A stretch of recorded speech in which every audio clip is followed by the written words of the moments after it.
Yeah, so this is the first of a series of 6 videos that I have got scheduled, and what I am hoping to do is it'll be in the first week of every month, and it'll be free. And okay, that's fine, Irene. It'll be free. There's varying topics. I've called it the Rise and Thrive series, and it's just a nice way um, for you to just, get a little bit of information and so forth. So I don't know a lot of you. I only know some of you. So welcome. And my name's Nicola, and I have been working with women for about 4 years or so in this business, and I've worked with lots of women who are feeling as if they're stuck. They don't really know what kind of what's the next steps, what's the next chapter.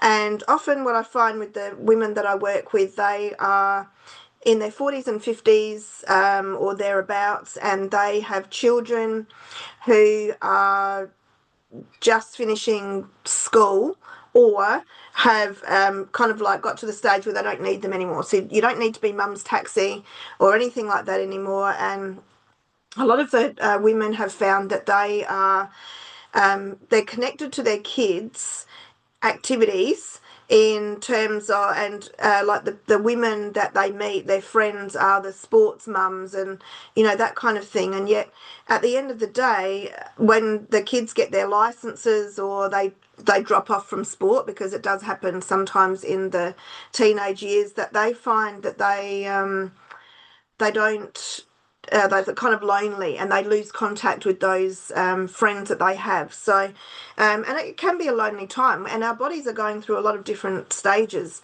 menopause and perimenopause and those kinds of things. So, myself, I will be 56 this year, and I have been in menopause now for 5 years, about 5 years, and the changes in my body are like I'm still finding out things. So, yeah, it does. There's all sorts of things. And it's important to keep up your health checks, because I was behind in mine, and I've just had my health checks now, and I've got a whole heap of things I've got to try and get better at. So, yeah, so that's what I am. I'm also a human design specialist, reader as well, and I'm trained in Reiki, meditation, breath work. I'm an NLP practitioner, and currently I'm doing my master's in NLP and my master's in breath work as well. So there's a lot that's happening at the moment. Now, human design is a modality that is based on the date, location, and time of your birth, and it gives you your ultimate permission slip to lead the life that you would like in alignment. It's amazing. So some of you that are here have had your human design readings done by me, and you'll know just how freeing it can be. So yeah, so what you'll expect from today is I'm pretty casual. I'm pretty easy to listen to and talk to, hopefully. Oh, that's what I think anyway. And those of you that have known me, I can see you nodding. So, and I think today is just about there's no expectation on you. It's really about coming to experience a gathering where you could learn something and really take a next step. And a lot of you are in my free private group, the Rise and Thrive Collective. And when people join that group, and the women, the things they say about why they want to be in the group, I read the things, and I just think, well, how vulnerable people are to join a group like this. And that's why I started this. This is free. You can do these. So there's a different topic every month. Okay, so just turn up in your pajamas or whatever. If you've got your camera off because you're eating tea, fine. However it works for you, that's all fine. Okay, so yeah, so that's kind of like how we are, where we're at with this. So so today is about I've called it Overwhelm to Clarity, and it's about journaling essentially. And when we do journaling, it really is a such an easy modality to step into. Um, it's free, doesn't cost you anything. The only thing it costs you is just a little bit of time, and but people are scared of it. Because most common thing I hear from women is, oh, I've tried to journal, I'm no good at it, I don't know what to do. And it's just because they haven't really been given maybe an outline or how to do it. So that's what we have. That's what we're going for here. So a lot of people don't journal because they think it's hard or it's wrong. They think they're doing it wrong. There's no wrong way. Okay, so we'll go over lots of ways that we can do it today. That's what we're going to do. Okay, so one of the things that I like to do at the start of any offering that I have is that we're arriving, and we're going to arrive, and we're going to settle down and just have our beautiful time to just rest. And when we settle and we just let our body relax, it can open up more things. So I'm just going to check the chat here. So it was just about the can't hear. I'll have to work on that. I will work on. I'm glad you can hear me now. Okay, so now clarity doesn't arrive in a body that is rushed or uptight or stressed. Clarity arrives when you are taking a moment to settle. So before we think our way forward, we need to slow down the nervous system. And this is where the breath work comes in, the meditation, and it's really getting your body into that state where you are ready to open up. So what we're going to do first is we're going to just notice what's happening in the moment. And I want to we're just going to you don't have to close your eyes. We're just going to sit just for a moment, and we're going to fully arrive in this space. And just remember, there's nothing else you need to do right now, nowhere you need to be. So we're just going to start just by taking 3 deep breaths. That's the best way to do it.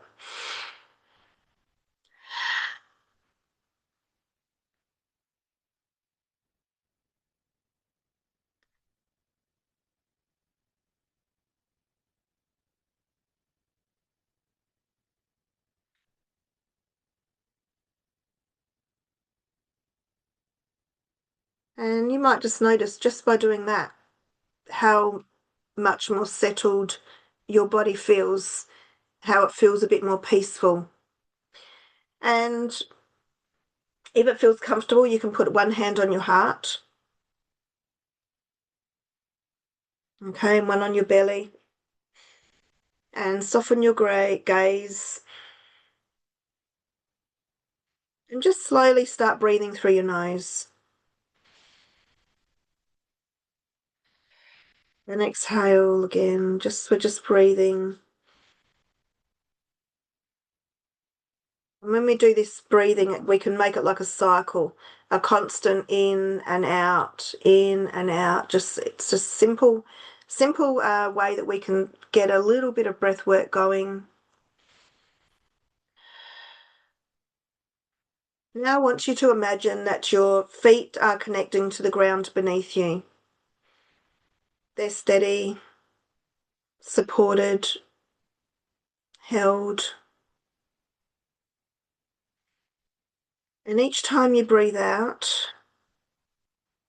allow some of the mental noise, the pressure, the to-do lists to gently drain away.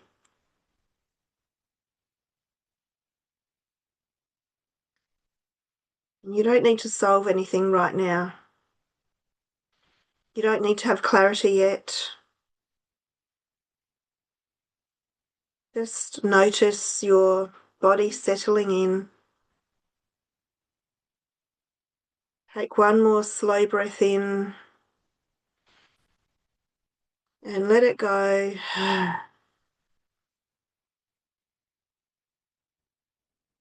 And when you're ready, you can gently open your eyes if you've got your eyes closed, or come back with a sense of calm.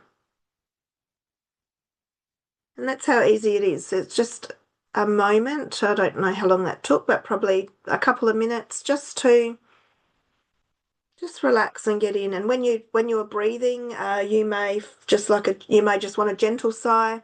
You may feel that it's more like you might be called to do like a like a real sigh, depending on what's been happening in your day. Okay, so this is not really a workshop as such. It's a masterclass. So, um, this is just me talking. I'm not expecting you to do anything. So what we're going to do here is we're going to cover these 3 points, okay, in this master class. The mental load and the invisible responsibility, especially as women, that we carry every day, um, throughout every single day. And whether you've got children or you don't have children, we still have that mental responsibility because, um, I guess, at work, we're always trying to prove ourselves at work and, wherever we are. I think as women, we have this kind of inbuilt radar that we want to be the best person, the best version of ourselves that we possibly can be. There's midlife transition, so the roles shifting. I already spoke into that a little bit, and we might question our identity. And then overwhelm as a signal, not really a failure. Okay, so they're the 3 things we're going to really mainly talk about. So the mental load, and this is invisible responsibility. And no matter whether you have children or not, as women, we have always been told that we've got to jump higher, we've got to push harder, we have to do so many different things. And that narrative has come from, from our childhood even. And whether we hear it still, because of all of the things that have happened to our little inner child, we still hang on to these beliefs and we find it hard to let go of them. And it's really easy for us to find ourselves in a little bit of a comparison trap. And often that's not necessarily, we don't mean to, but we're always kind of comparing ourselves to other people to think, am I doing okay? And it's not that you really maybe don't want the other life or anything like that, but you're always thinking, am I doing okay? Is this okay?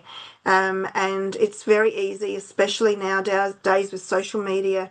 Over the last 10 years or so, social media has really come into the forefront on how easy it is for us to fall into that comparison trap.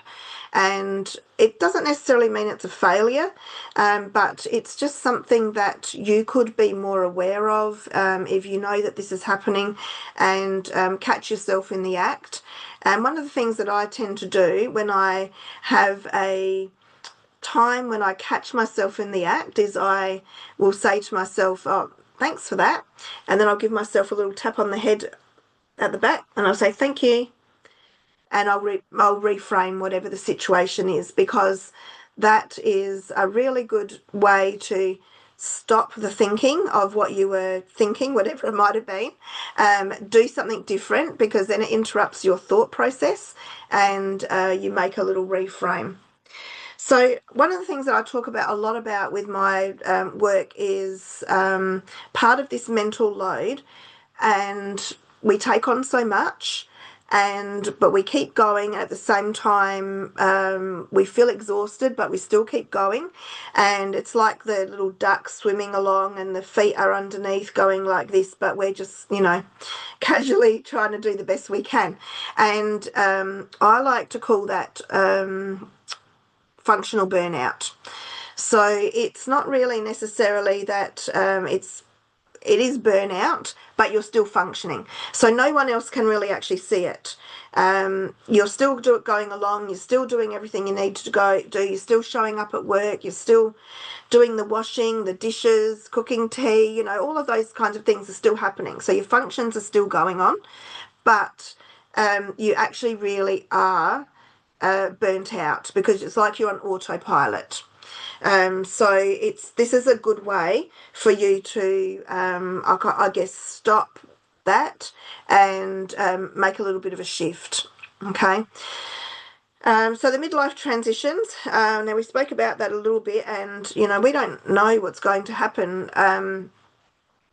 Everyone goes through perimenopause and menopause differently, and it's often a time when this happens that we face a lot of change, and not just change with our body. It's also change with sometimes the relationship shifts as well. So when you're like I already mentioned before about your children get older, like I've just come to full circle with my boys. I've got two children.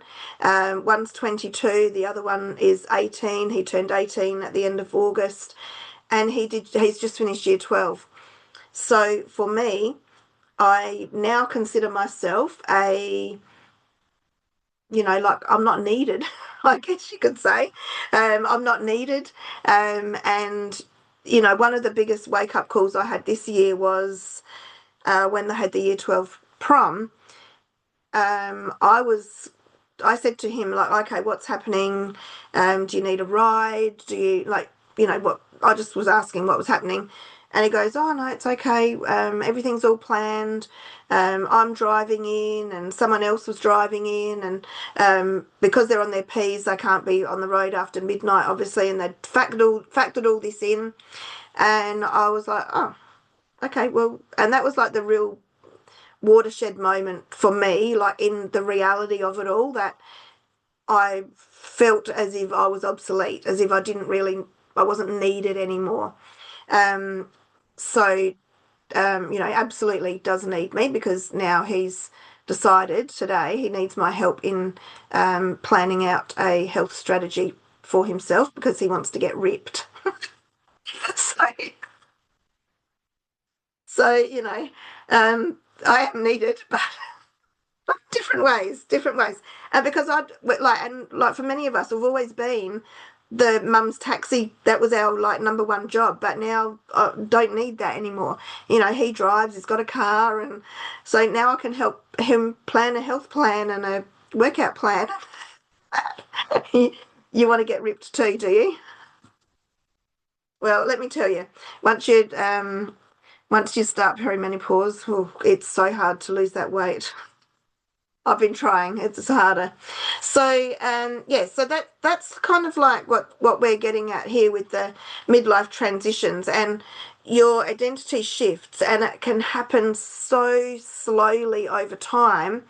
And so he's had his license for a year, but I was still kind of expecting that I would be the person to take him into town for their year 12 prom, but they managed it. They've did it all themselves. So yeah, so my identity has shifted, definitely, and it's kind of like over the last 18 months or so, I've really had to think about that. Okay, so now overwhelm is a signal. So in human design, and for those of you that have had your human design reading or you have a chart, there's a part called your not self theme. Now I'm a manifesting generator and my not self theme is frustration. So if I feel that I'm getting frustrated, that's a signal to me that I need to change something. So in a way, that's what that's what this signal is. I can't find a place to put my mouse. There we go.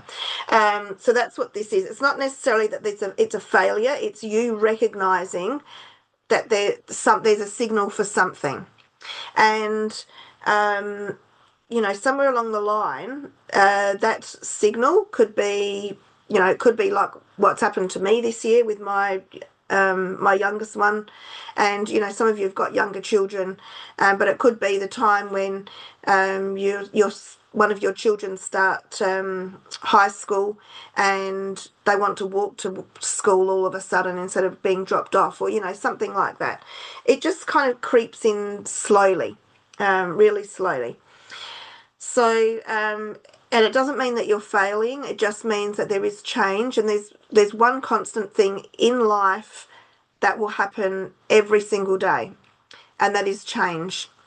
So we can't really guarantee anything that's going to happen, but the one thing we know that is going to happen is that there will be change.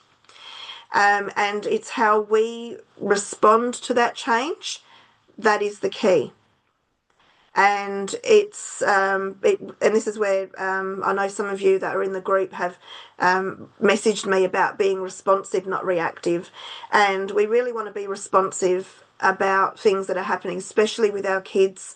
We don't want them to ever think that anything they say to you is going to be like taken the wrong way or anything like that, because we need to build our kids up. We absolutely need to build our kids up. So any kind of signal that comes in that you think, oh, this doesn't feel comfortable, this feels like there's a little bit of a change, doesn't necessarily mean it's a failure. It just means that it's time for you to stop and evaluate what it is that you might need to spend a little bit of attention on. So overwhelm doesn't mean that something's wrong with you. It usually means that there's no space to process. And what we did this morning, what we did just before, yep, no worries, Irene. What we did before was we allowed ourselves a little bit of space. Didn't take very long. It was just some breaths, and we just really settled in, and our vagus nerve really kind of, calmed down. And that's all you need, really, is just like a little bit of space like that. Okay, so overwhelm isn't personal failing, it's information that comes along. Okay, and most women don't need better strategies, they just need more space. And this is how you can create more space. Okay. All right, so let's move on to journaling. So it can feel hard. Now, I love journaling. It's one of my key things to do. I've been journaling for, and I used to be like, didn't know how to start. I used to do things. So one of the things is, say like, you've got a beautiful book here. What often happens is that you buy a book and you get too frightened to write in it because you don't want to mess up your beautiful book. I should have bought I've been there, and I bought this beautiful intrinsic diary thing. It was so beautiful. I bought it when I was on a retreat, and I thought, oh yeah, this will be a nice journal. And it sat there for a very long time before I even wrote in it, because I had this real block about what I was going to write in there wasn't going to be good enough, or it was going to be too messy, or whatever. And it took me a long time to even use it. So this actual diary is the diary that people get when they join Your Best Year Yet. I had to have my own because I just loved it. It was so beautiful. And I've got lots of things in here, lots of notes. I've got things that help me with journaling. And let's see if I can find a messy page. I can't really find a... I mean, that's like... I'm not a neat writer anyway, but like that's pretty messy. I probably could read that back, but in some of the ones that I've done... yeah, so that's a bit messier. Okay, it's so messy I can't even read it. But that doesn't matter. What matters is that when you are journaling, that you're getting out what you need to get out. And no worries, Heidi. And you're getting out what you need to get out, and you are releasing all of this overwhelm. And it doesn't matter you could just get, like I haven't really got a scrap, but like say, you could just get a blank piece of paper, write it on. Doesn't matter whether you can read it or not. Screw it up, put it in the bin.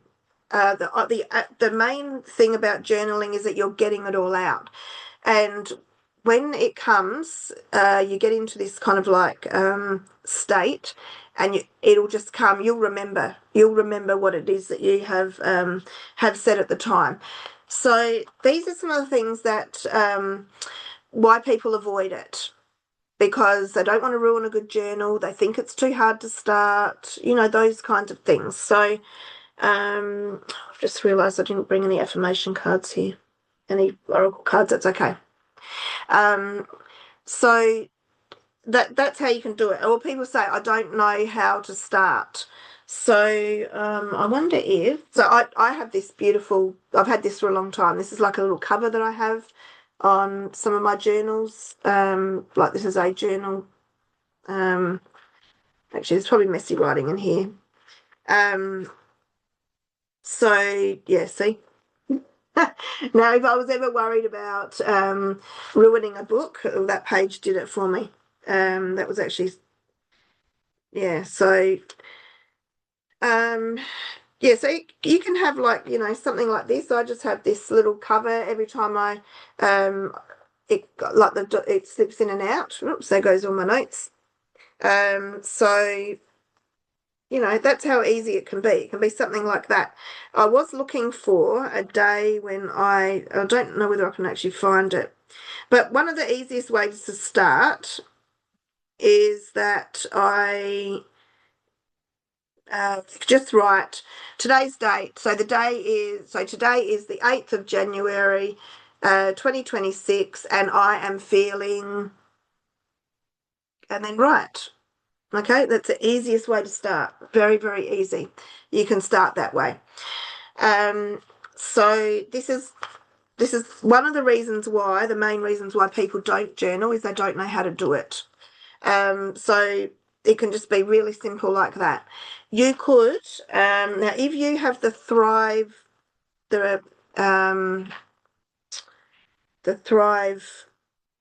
toolkit, which I know some of you here do, you will have these affirmations. Okay, so you've got, well, they're not affirmations, they're actually journal prompts. So, pathways to growth. Okay, so those of you that have got the Thrive Toolkit, Pathways to Growth has 24 journaling prompts for any time that you might be feeling. So this is like if you need something for nurturing self-care. And it asks you some questions. In what ways can I care for my body, mind, and heart today so that I feel truly nurtured? This one's about releasing old patterns. So if you find yourself that you think, why do I keep doing this again? I'm here again. The question is, what belief or habit no longer serves me, and what's one step I can take to release it? So if you have that, that's a great resource. Also in that is the 52 weekly affirmations. You can journal on that. You could each week you can set up a new journal and journal on that. The other thing that I do, and I haven't got any here that I can use. I forgot to bring them over here. But the oracle cards. So you could just grab a deck of oracle cards, shuffle them, grab a card out, and whatever card comes up, have a look at the picture, read about it, and then journal. Okay, journal about it. So that's something that I do quite often, because I might have, say, a question that I might ask about. That then comes up as like the card will come out of the deck, and then when the card comes out of the deck, I will then read it and do journaling on that as well. Okay, so there is a thing called blank page fear. I get it. I've been there before, but it's really at the end of the day, you know, if you are worried about the blank page fear, this is actually something that I've done in the past. Is when the kids get sent their books get sent home at the end of the school year, there's usually books that haven't been used. You just grab one of them, use one of them exercise books. You can do that, and then that way you kind of like you're not using up a good book and just getting to the pattern of it. So you might find, like I like this size, I like the A5 size, but I also do have bigger ones. So this is like an A4 one, which I take for, I use for notes or journaling. If I'm planning something, I prefer to have like a bigger one because you can fit more on the page. So yeah, it is just up to you how you do it. Now you could do this and write, um, you know, write a whole thing. That's how I tend to do it. Or you could be a dot point person. So I do actually have some dot point. See, like there's some dot point things in there. There was just a day I was just writing things down about, you know, today I'm awesome, today I am fearless, today I have been released from the judgment of others. That was just a day when I was, I don't know, I haven't even written the date on there, so I have no idea when that was. So normally I do write the date, but yeah. So it could be like that. It could just be dot point. It could be like a, you know, like a full page of writing.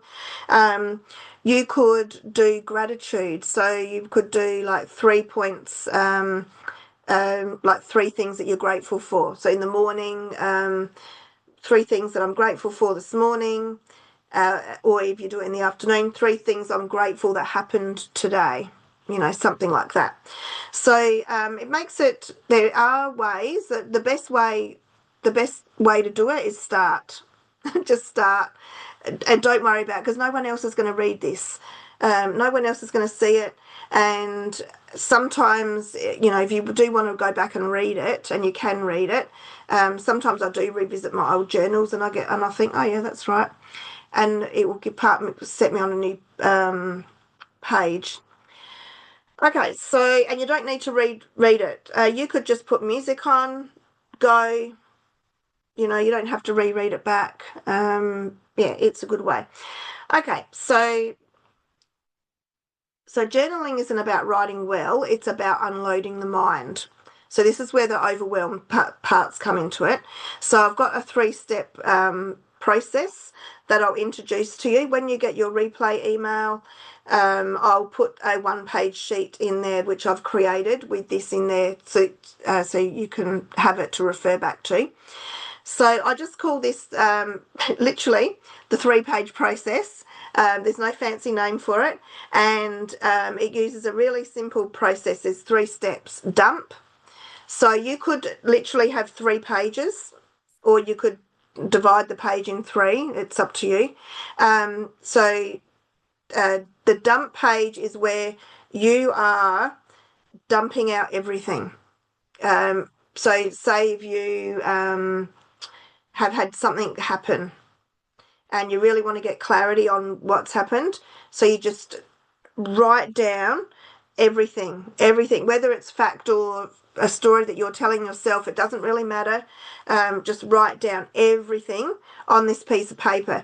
Now, this could be a 5-minute activity, or you might then say leave the page open in your diary for a day, and every time you think of something, come back and write. So there's no real it doesn't matter. So there's no time limit on this. And sometimes you will get clarity. You'll probably get more clarity the more you think about it as well. Okay, so you're dumping down everything. Then on the next page, or the next part of your page, however you want to do it, it's about noticing. So in there, notice if there's any patterns. Notice if there's anything in there that you think is, you know, worth keeping, worth hanging on to. Notice what is no longer serving you. So you're just really noticing what it is that you have written. And if you are because often we're not really in our conscious mind when we're doing journaling. It just comes out subconsciously. And when you go back and you notice things, I've had some of my best ideas have come from me writing things, and then when I've gone back and I've noticed things, it's given me an idea, like a thread of an idea. Oh yeah, I could do this. So it may not be the actual thing that I've written, but it's given me more inspiration for something else. So yeah, so notice what you've had, good, bad, you know, and then on the page 3 is like a gentle reset. So it's a way that maybe you can, what do you think your next steps would be?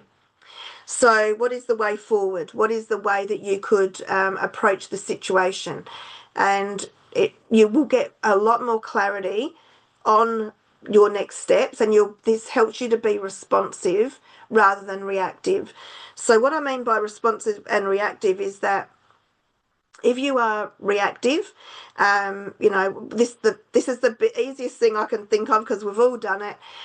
You're sitting at the kitchen table or somewhere, and you're sitting there with your kids, and suddenly they knock over a glass of water or the milk or something like that, and you're like, whatever. You're kind of reacting, and fly off the handle or whatever.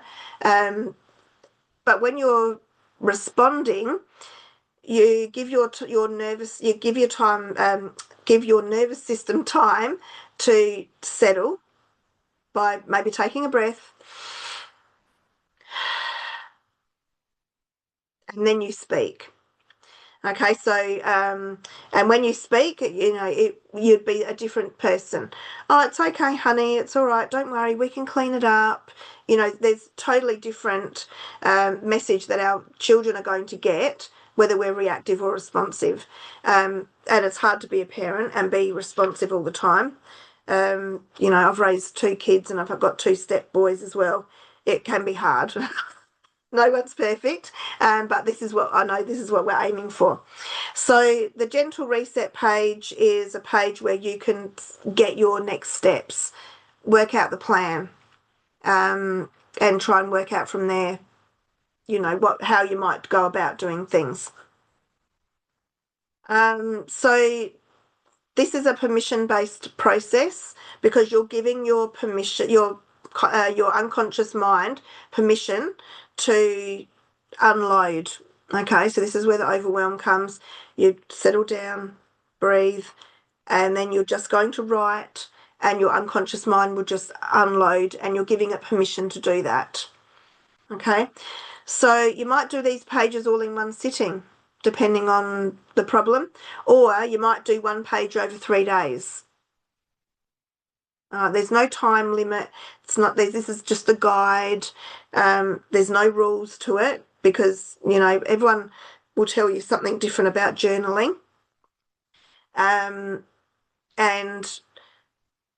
I think there is a time when there is guided journaling. Like if you're stuck, like I mentioned before about the affirmations, the oracle cards, all that kind of thing. But then there's something also good about sitting down and journaling about something that's happening right now, in this moment right now. Okay, how are we going? We're going actually not doing too bad for time. Okay. So you might say to yourself, like what's happening right now, what's going on, and that kind of thing. So if we think about this, say if we were going to do like a journaling topic now, and you wanted to journal after this. So if you took one thing from tonight, it might be that you've got permission to just be free with your writing, to know that it's okay to write in a book that is, a beautiful little book. The book that I bought had, it was like, it was blue and it had beautiful pictures on the front, and it was just so nice. And inside in the pages, it had like little pictures on the pages as well. And I was really frightened about ruining that book. and I've still got it. I've still got the book, and I used it for like free journaling, but I also used it for journaling. I was doing this series, like an audio series, and I'd listen to the series and then I'd do journaling after it. So I used it for that as well. Okay, so now if you took one thing from tonight, and that might be the permission, or a new way to approaching journaling, or simply some reminder or clarity. So um, yeah, if anybody wants to write anything in the chat about some of the things that they might like to try, or some of the things they took from the session today. Maybe that you might be leaving with a word that you hadn't thought of before, in terms of how journaling could help you or um, assist you. You're welcome to write that in the chat.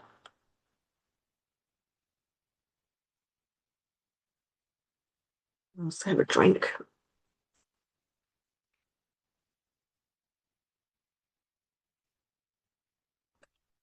Mm.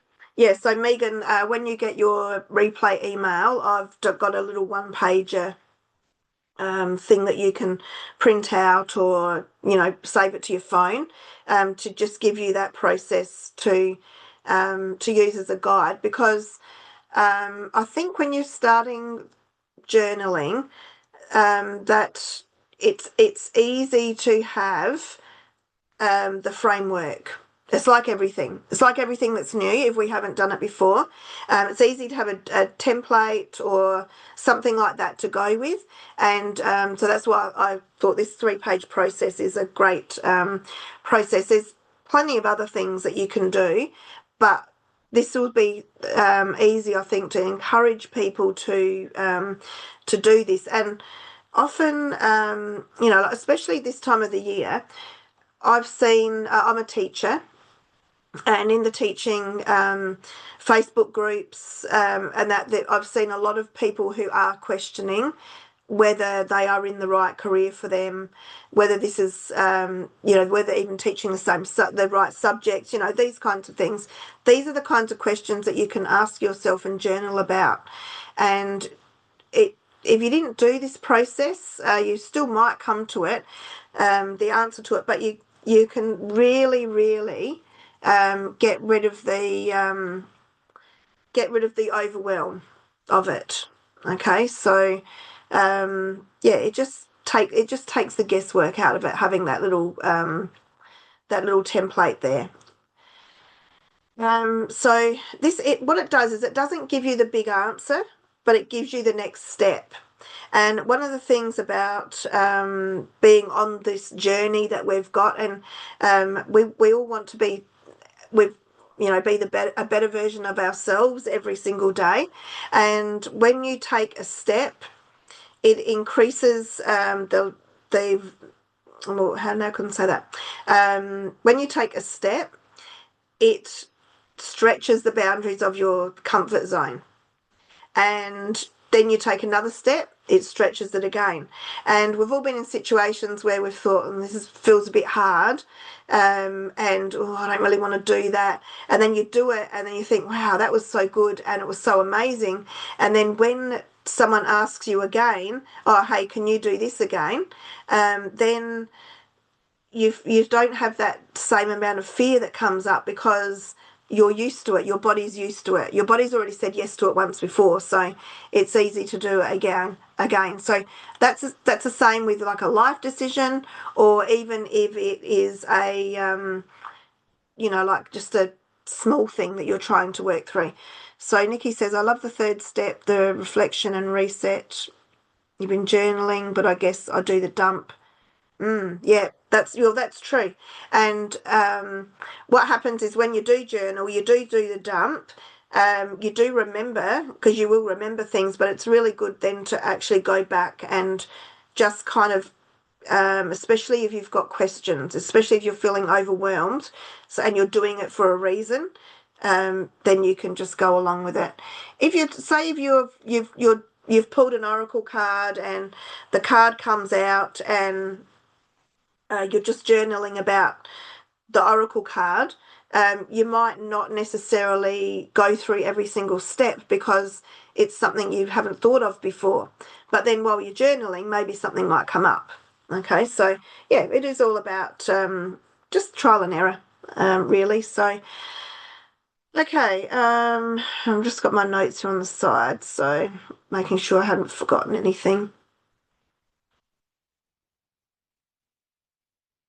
Okay, yeah, so I think I've covered pretty much everything. Now there will be a replay, so I've got your email addresses. You'll get sent the replay tomorrow with that one pager with the 3-step process in there as well. Just have a go. I invite you to have a go tomorrow morning if you've got time. Structure it into your mornings. I love journaling in the morning. I normally get up, have a cup of tea, and I'll sit down and journal something. And it depends on where I am at. I'll do different things. So now this is part of a series. There'll be so far I've scheduled 6 so far, and they're going to be in the first week of every month. They're free. They're different topics. The next monthly is on February, and I can't remember what it was about now. I should have written it down. Anyway, it'll be on the events page of my Facebook page anyway. So I can't remember what it is. But it'll be the same kind of thing. And sometimes I'll have slides, sometimes I won't have slides, depending on the topic.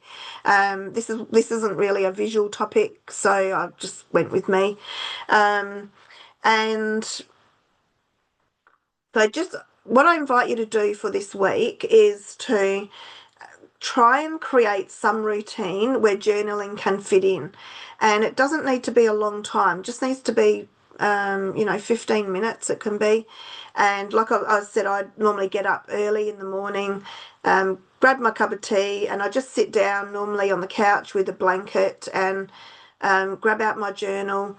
And sometimes I'll pull a card and I'll write about that. Other times I will have something on my mind.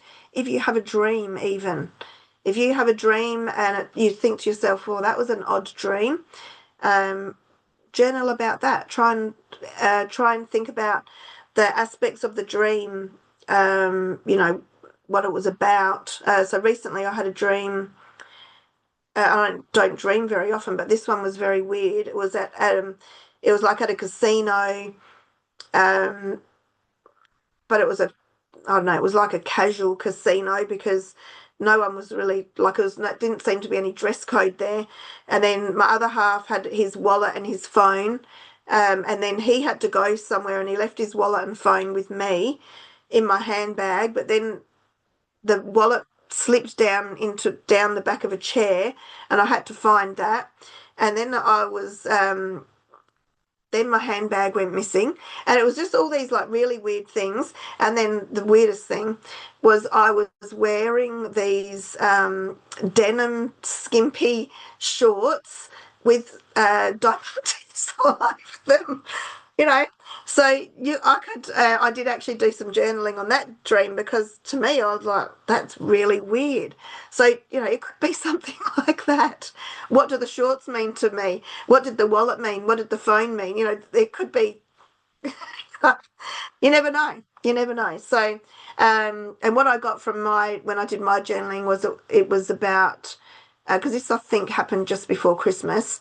What I got from that was that we needed to be tighter with our money. And so this, 2026, we are going to hopefully be more on top of our money, our finances. So, so it can be something random like that, Those shorts, I never would wear those shorts, even if I had even if I had good legs and whatever, like younger legs, I still probably wouldn't wear them.